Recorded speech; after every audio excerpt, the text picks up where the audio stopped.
हम लोग पिछले क्लास में क्लास 5 तक पढ़े, जिसमें 5 में हम लोग प्रॉब्लम का डिस्कस किए थे आर.एस. अग्रवाल की नवीन बुक से 1 से लेकर के 47 तक।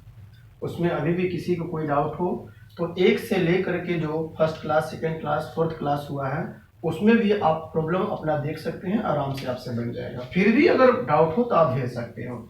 अब हम लोग क्वेश्चन से 15 देखते हैं पेज का। पेज में 15 नंबर क्वेश्चन में कहता है कि रुपए 782 को 3 पार्ट में इस प्रकार बांटना है, डिस्ट्रीब्यूट करना है, विभाजित करना है कि फर्स्ट पार्ट का रेशियो, सेकेंड पार्ट का रेशियो और थर्ड पार्ट का रेशियो कितना के बराबर हो, 1/2:2/3:3/4।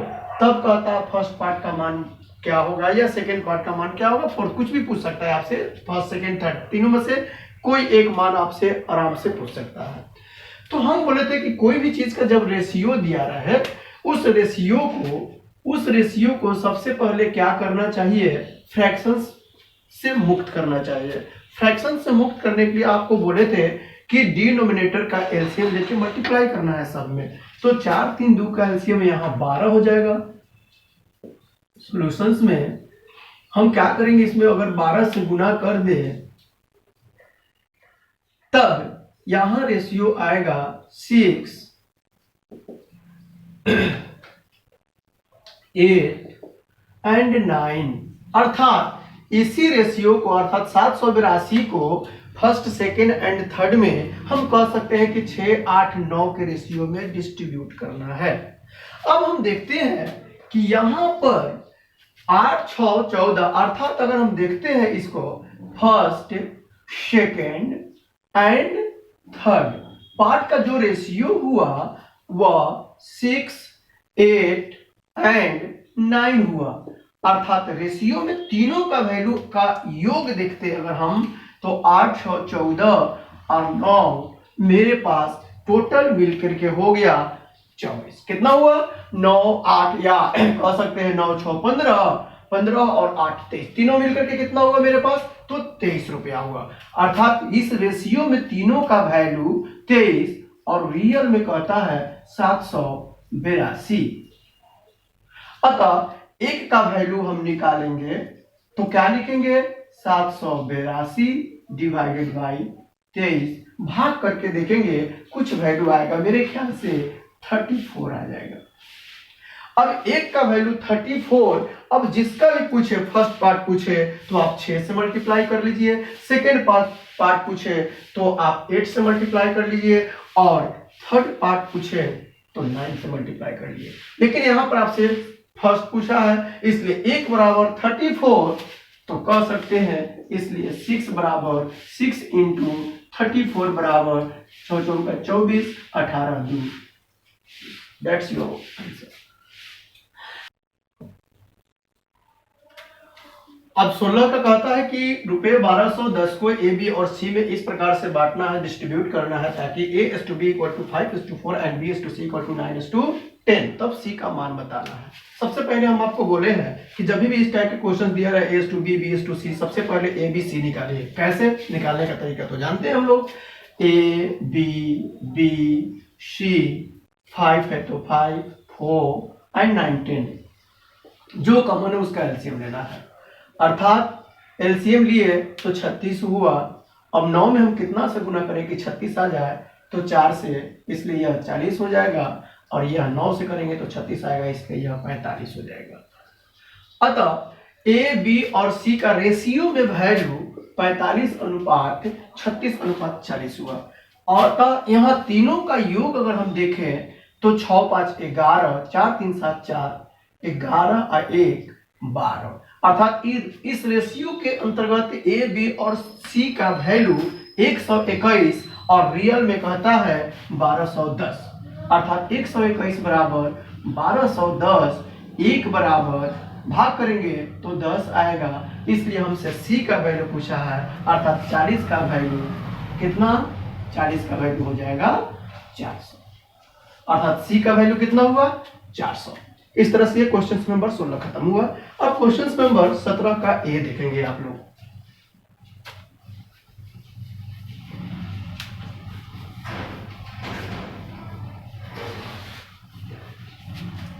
17 का ए में कहता है कि दो संख्याएं 2 और 3 के अनुपात में है तथा इनका गुणनफल 96 है, तो इनका योगफल बतलाएं। सबसे पहले हम एक एग्जांपल देते हैं। जैसे मान के चलते हैं यहां पर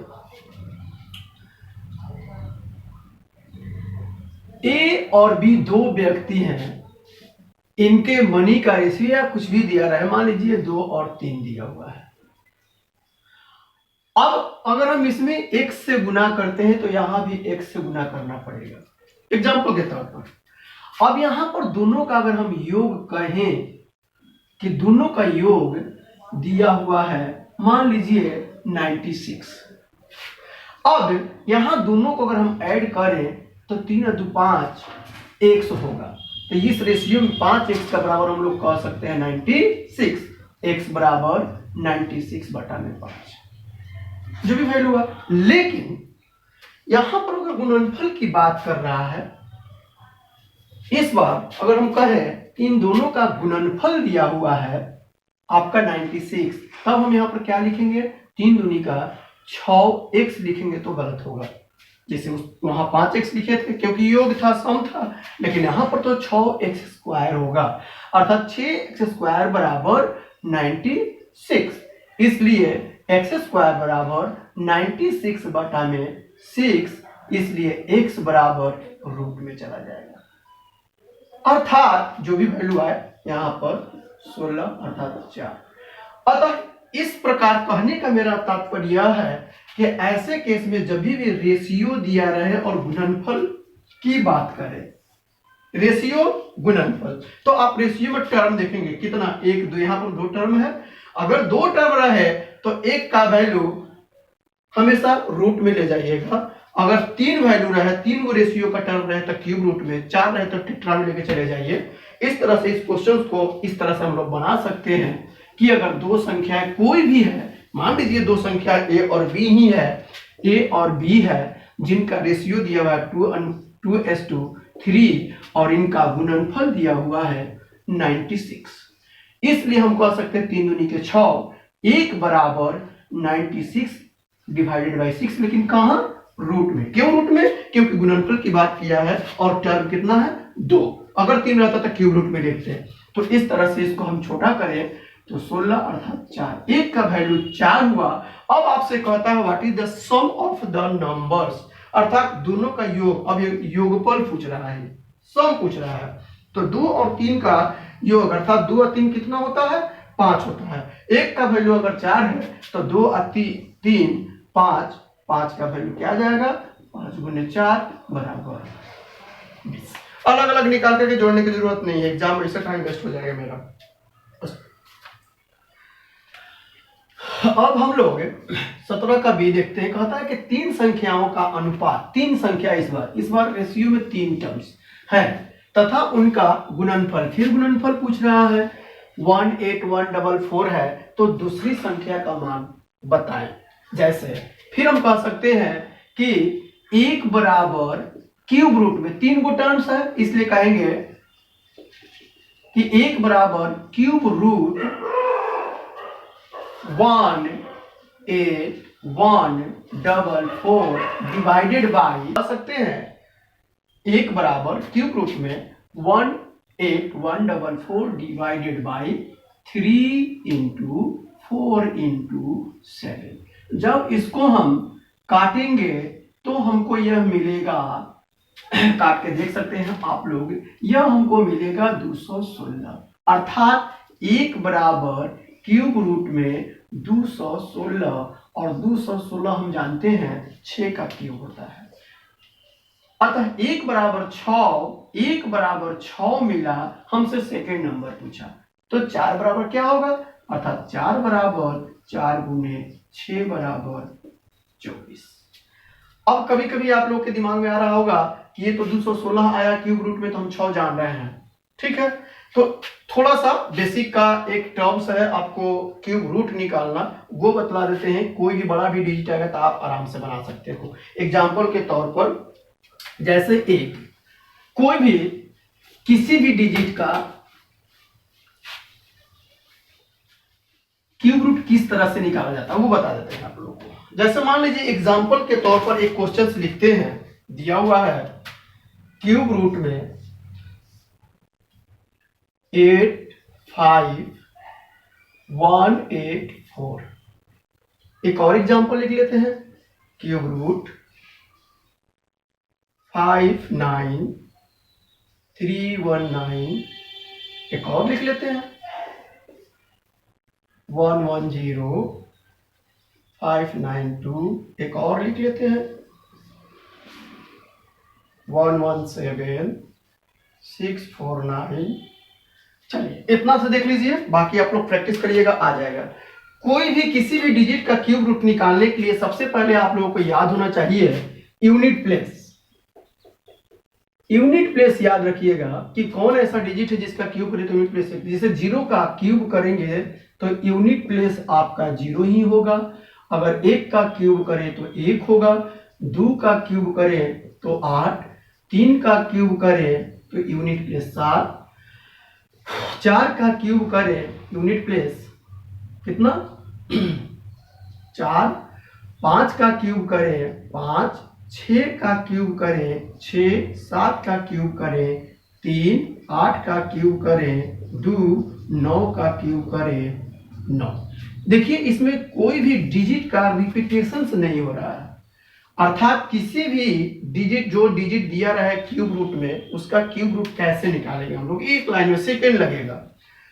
इससे पहले आपको 1 से लेकर के 9 तक का क्यूब याद होना चाहिए, इसलिए याद होना चाहिए कि आपको यूनिट प्लेस मालूम चले। तो जैसे एक दिया हुआ है क्यूब रूट में 8, 5, 1, 8, 4, इसका क्यूब रूट कितना होगा ये हमको बताना है। तो सबसे पहले हमको यह देखना है कि यह जो यूनिट प्लेस 4 है 0 से लेकर 9 तक में वह कौन सा ऐसा डिजिट है जिसका क्यूब करे तो 4 आवे। तो देखिए आप इसमें देख सकते हैं कौन सा डिजिट आ रहा है, अर्थात 4 का क्यूब करेंगे तो यूनिट प्लेस 4 होगा। तो हम लोग लिख देंगे यहां पर 4। अब क्यूब रूट में है, क्यूब का मतलब है यहां 3, इसलिए आप 3 डिजिट को उड़ा दीजिए। अब क्या बचा आपके पास, जो बचा 85 बचा। अब जो भी बचा है उसको यह देखिएगा यह किसके क्यूब के करीब है, अर्थात 85 4 के क्यूब के करीब है। 5 का क्यूब 125 बड़ा हो जाएगा, बड़ा वैल्यू नहीं लेना हमको, इसलिए हम 4 लेंगे। अर्थात आप कर सकते हैं अपने मोबाइल में कैलकुलेटर निकालिएगा, 44 गुने 44 गुने 44 करके देखिएगा, ये वैल्यू जरूर आएगा। एक और एग्जांपल, जैसे कौन सा ऐसा डिजिट है जिसका क्यूब करे तो 9 है, तो खुद 9 का देख लीजिए, अर्थात यहां 9 लिखेंगे, फिर 3 डिजिट उड़ाएंगे। अब 59 यह किसके क्यूब के करीब है, 4 के। 4 का क्यूब होता है 64, लेकिन 64 बड़ा होगा 59 से, इसलिए 4 नहीं लेना है। तो 4 नहीं लेंगे तो क्या लेंगे, 3 लेंगे, अर्थात यह 39 का क्यूब हुआ। जैसे एक ये भी लेते हैं एग्जांपल में 2, कौन सा ऐसा डिजिट है जिसका हम क्यूब करें तो 2 आए, तो यहां देख लिया जाए, अर्थात 8 का क्यूब करेंगे, 8 का क्यूब करेंगे तो मेरा यूनिट प्लेस 2 आएगा, इसलिए यहां पर हम 8 लिखेंगे। फिर 3 डिजिट उड़ाएंगे, 110 4 का क्यूब 64, 5 का 125 बड़ा होगा, नहीं लेंगे, इसलिए 4 लेंगे। फिर एक लास्ट 9, तो 9 खुद होगा, 1 2 3 उड़ा दिए, 117, फिर 4 का क्यूब 64, 5 का 125 नहीं होगा, इसलिए 4 ही होगा। अतः आप लोग कोई भी 2 अंकों का 99 तक गुना करके देख लीजिएगा, आराम से आपका क्यूब रूट आ जाएगा। जैसे कि अब रूट में क्यूब रूट में था 216, हमने 6 लिख दिया। क्यों लिख दिया, क्योंकि अगर देखिए जानते हैं 6 का ही क्यूब होता है, यहां तो हम डायरेक्टली लिख दिए थे, लेकिन कभी अगर ज्यादा आ जाए तो इस तरह से आप आराम से निकाल सकते हैं। अब 17 का, जैसे एक 17 का क्वेश्चन नंबर सी है और यह बुक में जो प्रॉब्लम चल रहा था उसका 24 नंबर देखिएगा। बुक का प्रॉब्लम नंबर 24 और पेज का 17 का सी दोनों बराबर है। हमने पिछले क्लास में 17 का सी डील कर चुके हैं। अब हम लोग देखते हैं 18 नंबर। 18 में कहता है कि 2 संख्याओं का अनुपात 3:4 है। प्रत्येक संख्या में 2 की वृद्धि कर देने पर इन संख्याओं का अनुपात 7:9 हो जाता है। तो संख्या बताएं, अर्थात वो संख्या क्या है। जैसे मान लीजिए वो संख्या ए और बी है, ए और बी जिनका रेशियो 3:4 एंड जब 2 की इंक्रीजमेंट करते हैं, वृद्धि करते हैं, तो वह बन जाता है 7:9। ऐसे केस में जब सेम डिजिट का इंक्रीजमेंट या डिक्रीजमेंट हो तो सबसे पहले इस टाइप के क्वेश्चंस बनाने के लिए आप उन दोनों रेशियो का गैप देखिए। 3 और 4 का गैप 1 और 7 9 का गैप 2। अब जब गैप सेम हो तो कुछ करने की जरूरत नहीं है, लेकिन जब गैप अलग अलग हो तो ऐसे केस में क्या करना चाहिए, नीचे के गैप से ऊपर वाले में गुना करें और ऊपर वाले के गैप से नीचे में गुना करें। अर्थात एक बार फिर से, जैसे कहता है A:B दिया हुआ 3:4 और जब 2 की इंक्रीजमेंट करते हैं तो इनका रेशियो 7:9 हो जाता है। जब सेम डिजिट का इंक्रीजमेंट या डिक्रीजमेंट दे, सेम डिजिट का, अलग अलग नहीं, तो ऐसे केस में आप रेशियो में गैप देखें। फर्स्ट में गैप है 1 का, सेकंड में गैप है 2 का। अर्थात जब गैप अलग अलग हो तो आप क्या करें कि क्रॉस मल्टीप्लाई करें, नीचे के गैप से ऊपर में, ऊपर के गैप से नीचे में। अर्थात 2 में 3 से तो 6 और 4 दूनी 8, 7 एकम 7, 9 एकम 9। अब इससे हमको कोई बहस नहीं है थोड़े देर के लिए। तो यहां हमने क्यों ऐसा किया, सॉरी यहां पर 8 होगा, क्यों ऐसा किया हमने, क्योंकि अगर यहां देखते हैं b का वैल्यू पहले 4 था, अब हो गया 9, कितना बढ़ा, तो 5 की इंक्रीजमेंट हो रही है। a का वैल्यू 3 था, हो गया 7, 4 की इंक्रीजमेंट हो रही है, अलग अलग इंक्रीजमेंट हो रहा है। जबकि इस क्वेश्चन में कहता है सेम डिजिट का इंक्रीजमेंट। तब हम लोग क्या करेंगे, इनके गैप से नीचे वाले में मल्टीप्लाई और नीचे वाले के गैप से ऊपर वाले में मल्टीप्लाई करेंगे। अब देखिए आप गैप कितना, 1 का, यहां भी गैप कितना, 1 का, गैप देखिए सेम सेम हो गया। अर्थात गैप को सेम करने के लिए हम लोग दोनों के अंतर से एक दूसरे में मल्टीप्लाई करेंगे। अब 8 था, हो गया वैल्यू 9, अर्थात अगर b के पास पहले 8 था, अब हो गया 9, रेशियो में इंक्रीजमेंट हुआ 1 और रियल में कहता है 2, अर्थात कह सकते हैं 1 बराबर 2। अब 1 का वैल्यू अगर मिल जाए तो दुनिया का कोई वैल्यू हम नहीं कह सकते हैं, अर्थात 1 बराबर 2। अब हमसे पूछा है b का मान, तो 8 बराबर कितना, 8 दूनी 16, 6 बराबर कितना, 6 दूनी 12। अब आप कहिएगा कि सर 6 और 8 में ही क्यों गुना किए, आप 7 और 9 में क्यों नहीं गुना किए। आपसे संख्या पूछा है, अर्थात you have to find out what is the number. अगर आपसे कहता है what is the number after increasement, in this condition you have to multiply by 7 और 9। अगर इंक्रीजमेंट के बाद कहता वो संख्या बतलाइए, तब आपको 7 और 9 में गुना करना होता है। लेकिन आपसे पूछा गया है संख्या, इसलिए हमने फर्स्ट वाले में 6 में, इससे कोई बहस नहीं है, इसको मैंने घेर दिया। अब इससे हमको कोई मतलब नहीं है, क्योंकि यह मेरा कंडीशन, क्योंकि 1 का वैल्यू यहां से रिलेट किए हैं, यहां से अगर रिलेट करेंगे तो आंसर भी हम यहीं से निकालेंगे। अब आप प्रैक्टिस करने के लिए बुक का क्वेश्चंस नंबर 53 बनाइएगा। इस क्वेश्चंस को समझने के बाद क्वेश्चंस नंबर बुक का 53 बनाइएगा, सेम टू सेम है, डिजिट का अंतर है, आराम से बन जाएगा। फिर हम लोग क्वेश्चन नंबर 19 देखते हैं।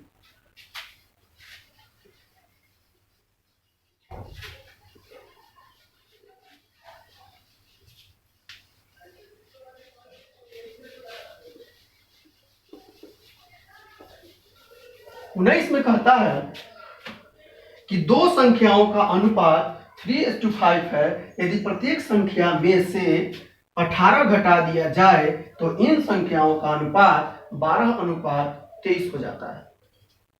तो संख्या बताएं।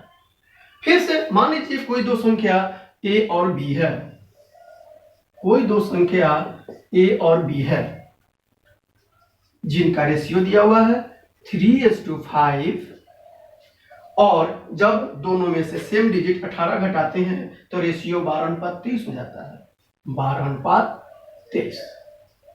अब फिर हम गैप देखेंगे, 5 3 का गैप 2 और यहां गैप 11, अलग अलग गैप है, इसलिए क्रॉस मल्टीप्लाई करेंगे। नीचे वाले के गैप से ऊपर में और ऊपर वाले के गैप से नीचे में।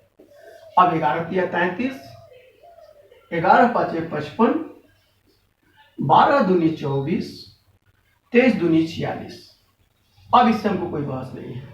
एक चीज देखिएगा, इससे पहले वाले 18 में जो क्वेश्चंस बतलाए थे, जब ये ऐसा किए थे तो नीचे बढ़ रहा था क्योंकि वहां पर इंक्रीजमेंट हो रही थी, यहाँ घट गया क्योंकि यहाँ पर डिक्रीजमेंट हो रहा है। तो अब देखते हैं कितना का डिक्रीजमेंट, तो 9 का। यहाँ भी कितना का डिक्रीजमेंट, 9 का, सेम डिजिट हुआ, इसलिए रियल में कितना का डिक्रीजमेंट, 18 का, इसलिए 9 बराबर 18 कहेंगे। 1 बराबर भाग लगेगा इसमें, अर्थात 2 आएगा। और बोले हैं कि अगर 1 का वैल्यू मिल जाए, दुनिया का कोई वैल्यू आप निकाल सकते हो, अर्थात 1 बराबर 2, तो 55 बराबर 110, 33 बराबर 66।